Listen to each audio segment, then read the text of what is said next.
नाज़रीन, यहाँ पर आपको अहम और ताज़ा तरीन ख़बर से आगाह करते चलें कि खानेवाल का नवाही इलाका है मेरशाह, जहाँ पर एक दुकान में सिलेंडर फट गया है। सिलेंडर जैसे ही फटा तो दुकान समेत बाहर तक आग फैल गई।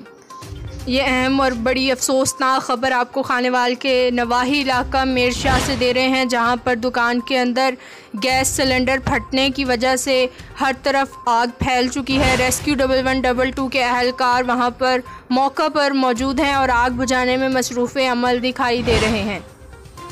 नाज़रीन, ज़िला इंतज़ामिया की नाअहली कहिए या बेबसी, इस तरह के वाक़यात कई बार खानेवाल ज़िला के मुख्तलिफ़ इलाक़ों में रूनुमा हो चुके हैं। आपको साथ ही साथ ये भी आगाह करते चलें कि जैसे ही गैस सिलेंडर फटा तो इलाका में खौफ व हरास फैल गया, जबकि दूसरी जानिब ये भी इत्तला आई है कि ट्रैफिक को रवां दवां रखने के बहुत ज़्यादा मसाइल पेश आ रहे हैं। ये अफसोसनाक ख़बर थी जो कि हम खानेवाल के नवाही इलाका मेरशाह से दे रहे थे, जहाँ पर गैस सिलेंडर फटने की वजह से दुकान में आग लग गई है। मज़ीद अपडेट से बाखबर रहने के लिए हमारे चैनल लोकल न्यूज़ टीवी को ज़रूर सब्सक्राइब कर लें।